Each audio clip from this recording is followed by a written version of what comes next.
What is rifling and how does it work? Well, rifling are grooves in the barrel of a rifle that impart a spin to the bullet. When the bullet spins, it evens out the imperfections in the bullet, gives it kind of a gyroscopic action, and allows it to fire more accurately at greater distances. Now, people knew about rifling back in the 16th century. It probably developed from them cutting grooves in the barrels of a gun to take up the black powder fouling. They found that if they cut spiral grooves, you'd have more surface to take up more fouling, and the bullets that were fired out of guns that had that spiral grooving were more accurate than smoothbores. Consequently, they figured that there might be something going on here, and they developed rifles.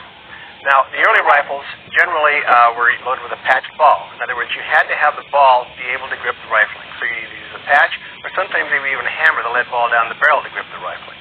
This was slow and laborious. There's no problem with firing a smoothbore because you can load them fast. The balls are subcaliber, they bounce out the barrel, it's not a big deal.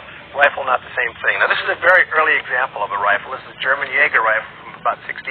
It was a very popular form of sporting gun. They also used these guns in the military. In fact, some of them were brought over during the American Revolution and used by German troops. And it's what the Kentucky rifle evolved from eventually.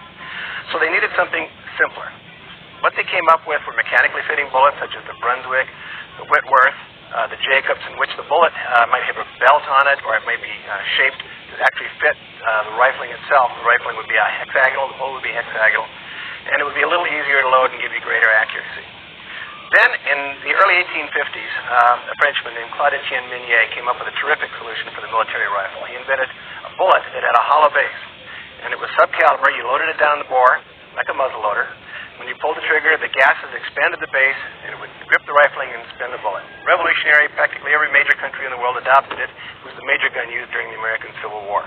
This is an example of one of the most important military firearms in history of any rifle. In this particular case, it's the U.S. 1861 Springfield, the principal firearm of the North during the American Civil War. The way a mini rifle works, it's very interesting. It has a special bullet, conical bullet, with a hollow base. The bullet is much smaller than the bore. So you pour your powder down the barrel, put the bullet in, ram it down, load it, and when the gun was fired, the gases would expand that base and they would fit into the rifling. It gave incredible accuracy and turned every man in the field into a rifleman. When practical breech loaders eventually evolved, the problem was pretty much solved. That way you could load a bullet from the breech that was larger than the rifling, close the breech, fire it, and you'd have no problem. And pretty much that's the system we use today.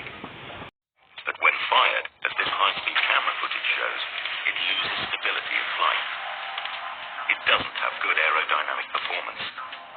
Making the cylinder pointed would help, but it still wouldn't prevent it from drifting off target. Now, a round cannonball is stable whichever way it's flying through the air, but an elongated projectile has to be spun to keep its stability in flight. So how could a projectile be spun? Someone came up with a groovy solution. Literally, this is what's called a rifled barrel. And what the rifling does, these grooves down the barrel, is actually imparts spin to the projectile as it travels. When the projectile is fired through a rifled barrel, it grips the grooves as it moves forward and starts to spin.